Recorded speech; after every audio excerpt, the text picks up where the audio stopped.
नमस्ते दोस्तों, मेरा नाम है मोहित और रात के 9 बज चुके हैं। तो आज की कहानी स्टार्ट करते हैं। सीधा सीधा कहानी पर आते हैं और इस कहानी की शुरुआत होती है 11 जुलाई साल 2023, यानी कि इसी साल के जुलाई महीने की 11 तारीख की। ये उसी तारीख की बात है। दिल्ली में एक जगह है वसंत विहार, और इसी वसंत विहार में एक थाना लगता है, महिपालपुर थाना। और इस थाने के अंदर गत अलग अलग इलाके आते हैं, अलग अलग लोगों के मकान हैं, अलग अलग गलियां हैं। और इन्हीं गलियों में एक गली है, गली नंबर 9। इसी गली नंबर 9 में एक मकान है, मकान नंबर 270। और इसी मकान 270 में एक हार्डवेयर की शॉप है। शॉप का जो मालिक है 11 तारीख को दुकान पे आता है। आने के बाद दुकान को खोलता है, खोलने के बाद फिर बैठ जाता है। सुबह सुबह काफ़ी भीड़ थी, लोगों को डील करता है, सामान देता है। लेकिन जैसे जैसे दोपहर हो रहा था, तो गर्मी जुलाई के महीने में अक्सर ज़्यादा होती है, और दोपहर में जो कस्टमर्स हैं वो आते नहीं हैं। दोपहर में घरों से बाहर निकलना पसंद नहीं करते। इसीलिए फिर एक टेबल थी दुकान में, जिस पर दोपहर में लोगों का आना कम होता है, उसी टेबल पर जाकर वो सो जाता है। उसके बाद जितने भी लोग आते हैं उनको वहीं से डील करता है। कुछ भी सामान उनको चाहिए होता है तो वहाँ से उठ के दे देता है, वरना फिर वो मना कर देता है वहीं से कि सामान नहीं। ये सिलसिला लगभग दोपहर तक चलता रहता है। लेकिन जैसे ही दोपहर के 2 बजते हैं, 3 लोग इस दुकान में दाखिल होते हैं। 3 लोग दाखिल होते हैं, बढ़िया कपड़े पहने हुए थे उन्होंने। ऐसा लग रहा था कि यहाँ वो शायद किसी पैसे वाली पार्टी से आए हैं। दुकान में जैसे तीनों लोग दाखिल होते हैं, दुकान का जो मालिक था अपनी आंखों को खोलता है, और खोलकर बस लेटे लेटे कातिर निगाहों से देखता रहता है कि इन लोगों को क्या चाहिए। अगर कुछ ऐसा चाहिए होगा कि दुकान में है तो उठ के दूंगा, नहीं तो फिर यहीं से मना कर दूंगा। अब 3 लोग आते हैं, यानी कि वो कुछ नहीं बोलते, बस इस शख्स को, दुकानदार को है, इसको घूरने लगते हैं। और काफ़ी देर तक ये घूरते रहते हैं। अभी लेटा लेटा ये भी आँख खोल कर देखता रहता है कि ये 3 लोग इसको घूर रहे हैं। और इसको अजीब लगता है कि ये घूर क्यों रही हैं मेरे को, इनको क्या चाहिए मेरे से। अब लगभग 1 मिनट तक ये सिलसिला चलता है। अंत में जब इन तीनों ने आखिर में कुछ नहीं बोला, तो ये दुकानदार जो है ये उठता है। उठने के बाद बोलता है कि आपको क्या चाहिए। अब जैसे ये सवाल करता है तो फिर वो तीनों लोग चुप हो जाते हैं। अब सवाल करने के बाद तीनों लोग चुप होते हैं, तो फिर इसको अजीब लगता है कि ये क्या चक्कर है भाई, ये तो कुछ बोल ही नहीं रहे। फिर ये दोबारा पूछते हैं, तो तीनों में से एक शख्स ऐसा था जो किसी प्रोडक्ट के बारे में बोलता है और कहता है कि आपकी दुकान में उपलब्ध है या नहीं। और जैसे ही वो दुकानदार सुनता है, उसके बाद फिर खोजने लगता है उस प्रोडक्ट को। 1-2 मिनट तक खोजता है, उसके बाद बोलता है कि नहीं है। इसके बाद दुकानदार को लग रहा था अभी ये नहीं सुन लिया तो ये लोग चले जाएंगे, लेकिन इसके बावजूद भी ये तीनों लोग उस दुकानदार को घूरते ही रहते हैं। अब देखते ही देखते घूरने का जो सिलसिला है वो लगभग 5 से 10 मिनट तक गुजर जाता है। 10 मिनट तक वो लोग वहीं दुकान पर खड़े रहे, तो दुकानदार को अजीब लगा कि क्या बात, इनको कुछ सामान भी नहीं चाहिए, उसके बाद ये घूर रहे हैं, कहीं ये लोग चोर वगैरह तो नहीं है। अब आंखों ही आंखों में दुकानदार सवाल करता है कि घूर क्यों रहे हो। उसके बाद तीनों में से एक शख्स आगे बढ़ता है। बढ़ने के बाद बोलता है, hello Kalu, hello mister Kalu, ऐसा कुछ शब्द बोलता है। जैसे ये कालू शब्द बोलता है तो दुकानदार के चेहरे की हवाइयाँ उड़ जाती है ये नाम सुनते ही, क्योंकि ये नाम एक ऐसा नाम था कि 44 साल पहले ये नाम मर चुका था। 44 सालों तक ये नाम इस दुकानदार ने पिछले 44 सालों में किसी के मुंह से नहीं सुना था। 44 सालों से ऐसा कोई नहीं मिला जो इस नाम को जानने वाला हो, तो अचानक ये नाम निकल कर बाहर कैसे आ गया। अब दुकानदार ये नाम सुनने के बाद सन खड़ा है। बाकी तीनों लोग फिर से बोलते हैं, हेलो मिस्टर कालू। इसके बावजूद ये वो दुकानदार है ना कुछ कह पा रहा, ना कुछ उसके मुंह से आवाज़ का एक लफ्ज़ निकल रहा। चुपचाप खड़ा देख रहा था, जैसे मानो उसके शरीर से उसकी रूह निकल गई हो। उसके बाद तीनों आगे आते हैं और बोलते हैं, आपको हमारे साथ चलना होगा। इतना बोलते हैं, दुकानदार ना कुछ हाँ कहता है ना कुछ ना करता है। दुकान से बाहर निकलता है और अपना शटर नीचे गिराता है। और गिराने के बाद ये तीनों लोग एक कार की तरफ चले जाते हैं। जाने के बाद उस कार में एक शख्स आगे सवार होता है, एक शख्स लेफ्ट साइड से बैठता है, एक राइट साइड से, और दुकानदार को बीच में बिठा लिया जाता है। उसके बाद ये गाड़ी वहाँ से चल देती है। आसपास के सारे लोग देखते रहते हैं, किसी को कुछ समझ नहीं आ रहा था ये हो क्या रहा है, ये कालू कौन है, और किसी को कोई जानकारी नहीं थी, क्योंकि जिस शख्स की दुकान थी उसका नाम तो था सुरेश यादव। तो फिर ये कालू कौन पैदा हो गया, कालू नाम क्यों पड़ा, अब गाड़ी दिल्ली से चलती है, चलने के बाद राजस्थान की तरफ रवाना होती है। उसके बाद घंटों का सफ़र तय होता है। राजस्थान में एक बूंदी ज़िला है, बूंदी पहुंचती है। वहाँ पर वहाँ की जो कोतवाली थी, कोतवाली में गाड़ी रुकती है। रुकने के बाद ऐसे जैसे ही गाड़ी खुलती है, जो शख्स था दुकानदार वो उतरता है, बाकी ये सारे लोग उतरते हैं। और जैसे ये सारे लोग उतरते हैं, जितने भी कोतवाली में लोग थे, जितने भी पुलिस महकमे के लोग थे, सबके चेहरे पर एक जश्नुमा माहौल छा जाता है, मानो उन्होंने कुछ ऐसी चीज़ पाली जो काफ़ी दशकों से उनके पास से खो गई हो। उसके बाद इस शख्स को थाने के अंदर ले जाया जाता है। जाने के बाद उससे पूछताछ स्टार्ट की जाती है। उसके बाद पुलिस वाले इसको अपने अंदाज में सवाल दागते रहते हैं। और यहीं से जो कहानी पहुंचती है वो पहुंचती है 44 साल पीछे, यानी साल 1979 में। दरअसल साल 1979 में इसी बूंदी ज़िले में एक गांव लगता है, माजी साहब का कुंडा। अब ये 44 साल की बात हो गई तो पता नहीं ये गांव है कि नहीं। इसी गांव में एक शख्स था जिसका नाम था कालू। उसकी उम्र रही होगी 28 साल, 18-19 साल सॉरी। इसके भाई बहन थे, इसके माता थी। पिता की मृत्यु हो चुकी थी। सारी चीज़ें काफ़ी ठीक चल रही थी। 1979-80 में ऐसा कुछ नहीं था कि बहुत लोग नौकरी के पीछे परेशान थे या कुछ पैसों की भूख थी। कम से कम आज जैसी तो ना ही थे हालात। उसके बाद फिर साल 1979 में धीरे धीरे बड़ा होता है। बड़ा होने के बाद ये अपने दोस्तों के साथ, यारों के साथ घूमने लगता है। गांव में कभी मछली पकड़ने चला जाता तो कभी किसी और काम से चला जाता। यह सिलसिला लगातार चलता रहता है। लेकिन इसी बीच इसको एक खबर सुनाई देती है। दरअसल इसको एक खबर मिलती है कि इसको गांव वाले एक बात को लेकर इसके परिवार का मजाक उड़ा रहे हैं। अब जैसे ये बात इसके कानों में पहुंचती तो सबसे पहले तो ये परेशान होता है कि ऐसी कौन सी बात है जिसको गांव वाले मेरे परिवार का मजाक उड़ा रहे हैं। किसी से कुछ पूछता तो सारे लोग मना कर देते कि मुझे नहीं पता, मैं क्यों अपना मुंह खोलूं। उसके बाद ये इस बात के पीछे पड़ जाता है, उस बात की जड़ में जाता है। और जड़ में जाने के बाद उसको जो खबर मिलती है, उस खबर को सुनने के बाद कहीं ना कहीं इसके पैरों तले ज़मीन खिसक जाती है। मानो खबर वो ऐसी थी कि जीते जी इसको मौत आ जाती है। दरअसल ये खबर थी कि जो कालू की माँ है, उसके इसी गांव में एक शख्स जो एक मिस्त्री है, शंकरलाल माली, उससे नाजायज़ संबंध थे। अब जैसे ये खबर सुनता है, साथ इसको पता चलता है कि इसी बात को लेकर इसके माँ का, इसके पूरे परिवार का मजाक उड़ाया जा रहा है। लोग तरह तरह की बातें कर रहे हैं। तो कहीं ना कहीं इसको लगता है कि ये तो बड़ी बेइज्जती की बात हो, मेरी माँ का किसी के साथ नाजायज़ संबंध है। अगर आज के हिसाब से देखा जाए तो उस टाइम ये सारी चीज़ें काफ़ी कम होती थी, ना के बराबर होती थी। एक लड़की महिला के लिए उस टाइम इज्जत काफ़ी महत्वपूर्ण होती थी। तो जैसे ये खबर कालू को पता चलती है, तो पता चलते ही सबसे पहले उसने ये पता किया कि ऐसा कौन सा शख्स है जिसके साथ ये रिलेशनशिप चल रहा है, जो अपनी माँ को कुछ कह नहीं सकता, कुछ पूछ भी नहीं सकता था, किस मुंह से जाके पूछता वैसे भी।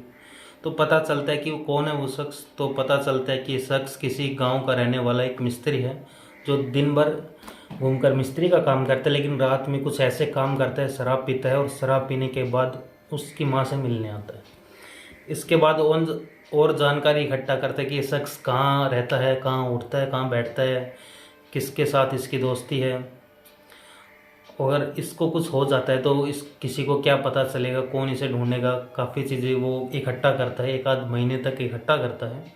और पता करने के बाद जब इसे कन्फर्म हो जाता है कि हाँ ये शख्स मेरे माँ से नाजायज़ संबंध में है और इसी को लेकर मेरी माँ की बदनामी हो रही है, तो फिर इसे लगता है कि इसको ज़िंदा रहने का कोई अधिकार नहीं है। अब ज़िंदा रहने का कोई अधिकार नहीं है तो फिर कत्ल कैसे करें। तो कत्ल करने के लिए इसने एक तरीका सुना। अपने 2 दोस्तों को ये शामिल करता है। शामिल करने के बाद उनसे बोलता है कि मेरे साथ काम करो, मेरे इस काम में मदद करो। दोस्त शामिल हो जाते हैं। उसके बाद 22 अगस्त साल 1979 को अपने घर से एक चाकू लेकर निकलता है। एक सुनसान सड़क पर बैठता है। बैठने के बाद इसको खबर थी कि शंकरलाल माली जो है इसी रास्ते से आएगा। उसी रास्ते में इंतज़ार करता रहता है। इंतज़ार करते करते शंकरलाल माली आता है और जैसे ही शंकरलाल माली आता है फ़ौरन ये चाकू निकालता है और निकालने के बाद उस चाकू से ताबड़तोड़ वार कर देता है। ताबड़तोड़ वार करने के बाद 15 से 20 चाकू मारता है। मारने के बाद शंकरलाल माली जो होता है वो गिर जाता है। गिरने के बाद अब थोड़ी देर तड़पता है। तड़पने के बाद वो बेहोश हो जाता है। अब ये चाकू मारकर वहाँ से 9-2-11 हो जाता है। इसके बाद उसी रूट से कुछ राहगीर आते हैं। अब आते हैं और देखते हैं कि शंकरलाल माली को किसी ने चाकू मारा है, उसके सर से खून निकल रहा है। फ़ौरन ये लोग उसको उठाते हैं और उठाने के बाद हॉस्पिटल लेकर जाते हैं। चूँकि 1979-80 में इतने पास हॉस्पिटल भी नहीं थे, ना ही कुछ फैसिलिटीज़ थी, तो लगभग आधा से 1 घंटे में हॉस्पिटल जाने में वक्त लगता है। जैसे तैसे करके इसको हॉस्पिटल लेकर जाते हैं, वहाँ पर इलाज स्टार्ट होता है। उसके बाद फिर जो डॉक्टर साहब थे वो पुलिस को फ़ोन कर देते हैं। पुलिस वहाँ पर मौके पर पहुँचती है। पहुँचने के बाद फिर उससे बयान लिया जाता है कि आपको किसने मारा। तो उसने बयान दिया कि मुझे कालू ने मारा है, यानी कि उसका अफेयर था, उसके साथी थी, उसके लड़के ने मारा है। अब मजिस्ट्रेट तक ये बात गई, मजिस्ट्रेट के सामने भी बयान दर्ज हो जाते हैं। उसके बाद 2 दिन का वक्त गुजरता है। 22 तारीख को ये काम हुआ था। 24 तारीख को लगभग 2 दिनों तक ज़िंदगी और मौत के बीच लड़ते लड़ते अंत में शंकरलाल माली जो था वो इस ज़िंदगी की जंग को हार जाता है और मर जाता है। शुरुआत में जब पहला बयान हुआ था कि किसने मारा तो पता चला कालू ने, तो पुलिस वालों ने 307 में मुकदमा दर्ज किया था। उसके बाद अब 2 दिनों बाद ये मर गया तो मुकदमा 307 से बदलकर 302 में लग गया था। इसके बाद खोजबीन स्टार्ट होती है कि कालू कहाँ गया। पुलिस वाले गांव में दबिश डालते हैं। डालने के बाद पता चलता है कि कालू तो यहाँ से भाग गया है। अब कालू भाग गया तो पुलिस वालों को था कि कितने दिन भागेगा, 1 हफ्ता, 2 हफ्ता या फिर 1 महीना, फिर उसके बाद आ जाएगा खुद से। उसके बाद पुलिस वाले इंतज़ार करते रहते हैं, हाथ पे हाथ रखकर बैठ जाते हैं। लेकिन जब अंत में 1-2 महीने तक पुलिस के हत्थे कालू नहीं चढ़ा या फिर कालू लौट कर नहीं आया गाँव में, तब पुलिस वाले को लगता है कि ये तो बात बिगड़ गई है। अगर ये घर नहीं आया तो फिर इसको खोजना पड़ेगा। इसके बाद अब 1-2 महीने बाद पुलिस वाले जो होते हैं वो इसको खोजना स्टार्ट कर देते हैं। खोजना स्टार्ट करते हैं, आसपास के इलाकों में छानते हैं, इसके दोस्तों के यहाँ पता करते हैं, इसके रिश्तेदारों के यहाँ पता करते हैं। जहाँ जहाँ ये जाता था, जिस जिससे इसका संबंध था, जिस जिससे इससे मिलता था, हर उस जगह पर पुलिस वाले दबिश डालते हैं, हर उस जगह पर पुलिस वाले पता करते हैं। लेकिन जहाँ भी पुलिस वाले जा रहे थे, जहाँ पर भी जाते हैं, हर जगह एक ही जवाब मिलता है कि कालू तो यहाँ पर आया ही नहीं। वक्त धीरे धीरे गुजरता है, पुलिस वाले परेशान होते हैं। कालू का कहीं कुछ पता नहीं था। इधर जो शंकरलाल माली था, इसके परिवार वाले पुलिस वालों के चक्कर काटते रहते हैं, थाने में आते हैं, पूछते हैं कि क्या हुआ, कुछ हुआ कि नहीं। जब पुलिस वाले इनको जब ये लोग पूछते तो पुलिस वाले के जवाब देते कि अभी तक कुछ नहीं पता। 1-2 साल बीत जाते हैं, 3 साल 5 साल बीतते हैं, लेकिन जब कालू का कुछ पता नहीं चला तो फिर अंत में जो पुलिस वाले होते हैं उनको भी लगा कि इस मामले में अब क्या ही फालतू परेशान होना, कुछ पता नहीं चल रहा, और भी नए नए मामले हो रहे तो उन पे अपना ध्यान लगाते हैं। अगर इतने दिन तक नहीं मिला तो क्या पता उसके साथ कुछ हादसा हो गया हो। इधर 5-6 साल तक परिवार वाले जो है थाने के चक्कर काटते हैं, तो परिवार वाले भी एकदम से हिम्मत हार जाते हैं। उन्हें भी लगता है कि चक्कर काटने का कोई फ़ायदा नहीं है। जैसे जैसे वक्त गुजरता जा रहा था, इस मामले में भी एक तरह से धूल की परत और वक्त का चादर चढ़ता जा रहा था। परिवार वाले भी धीरे धीरे इस घटना को भूल रहे थे।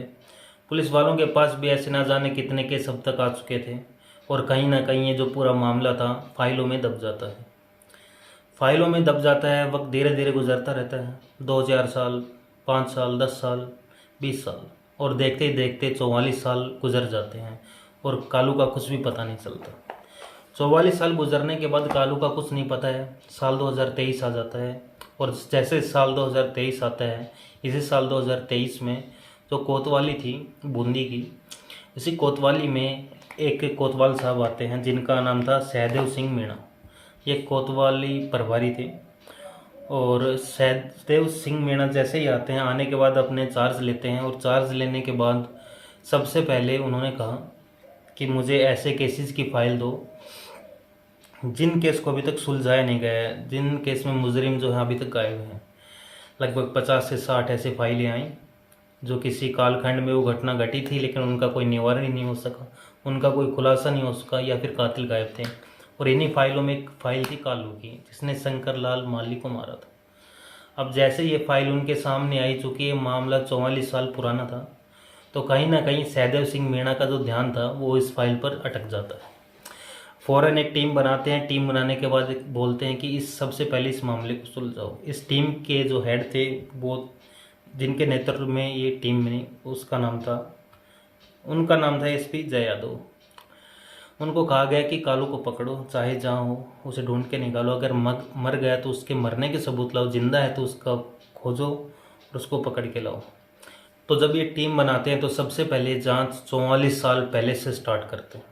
सबसे पहले पता करते हैं कि जहाँ जो कुछ हुआ था उसके बाद पता करते हैं इनके रिलेशन में कौन कौन है। तो पता चलते हैं इनकी एक बीवी भी थी। बीवी की जब कत्ल करते हैं उसके बाद 5 सालों तक बीवी मायके रहती है। उसके बाद ये आता है अपनी बीवी को लेकर चला जाता है। अब जैसे ये खबर लगभग 44 में से अगर 5 घटा दे तो 39 सालों बाद पुलिस के कानों में पड़ी कि आया तो था लेकिन पता तक नहीं चला हमें, और उसकी बीवी उसके साथ गई है। तो फिर पुलिस वालों को कहीं ना कहीं एक रोशनी की किरण दिखाई देती है कि अगर हम बीवी को ट्रैक कर ले तो हो सकता है कालू भी अपनी पहचान मिटा ली हो, लेकिन बीवी अगर मायके या इधर उधर बात तो करती होगी कहीं ना कहीं, तो अगर हम बीवी को ट्रैक कर लें तो हो सकता है कि मामला सुलझ जाए। इसी बात के बाद पुलिस वाले जो हैं उसके मायके यानी उसकी पत्नी के मायके और उसके अलग अलग रिलेशंस को टटोलते हैं। साथ ही सबके नंबर सर्विलेंस पर लगाते हैं, पता करते हैं कि कौन सा ऐसा नंबर है जो सबसे ज़्यादा बात कर रहा है। लगभग कई नंबरों को खंगाला जाता है, काफ़ी लोगों की लिस्ट निकाली जाती है कड़ी मशक्क़त के बाद, और अंत में जो एक नंबर था वो सुरेश यादव के नाम से था। वो दिल्ली से मिलता है। उसके बाद ऐसा लगता है कि ये नंबर है किसी खास का ही है। पुलिस वाले उसकी डिटेल खंगालते हैं, लगभग 15 से 20 नंबर ऐसे निकले थे। सबकी डिटेल निकालते तो पता चलता है कि हाँ इसका ये लगता है, ये लगता है, लेकिन एक नंबर था जो सुरेश का था उसका कुछ क्लियर नहीं था ये इस आदमी का लगता क्या है। यानी कि जिस रिलेटिव का कालू के जिस रिलेटिव की कुंडली होती है वो खंगाल रहे थे, उसका कुछ पता ही नहीं चल रहा था कि उस रिलेटिव का ये क्या लगता है। तो फिर पुलिस वालों को कहीं ना कहीं डाउट होता है कि ऐसा तो नहीं ये कालू ही है, लेकिन अब कंफर्म कैसे करें, चूँकि बात तो सुरेश कर रहा है, आईडी सुरेश के नाम है।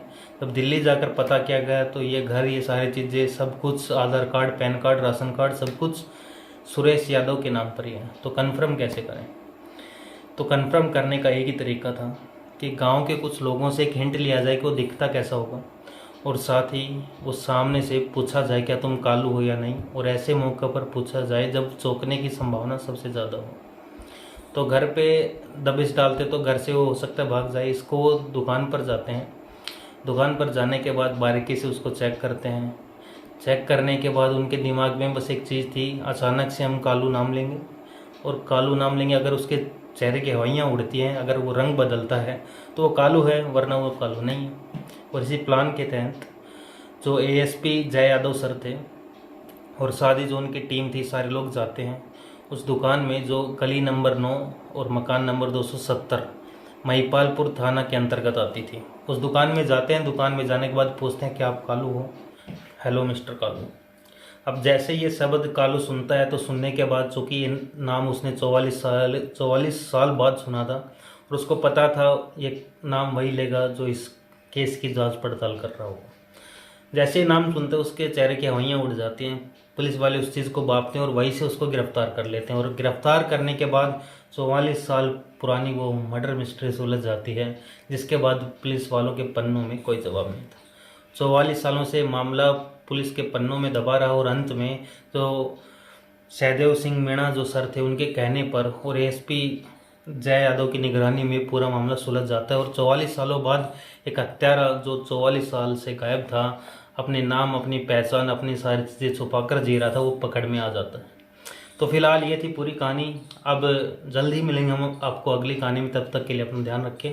धन्यवाद।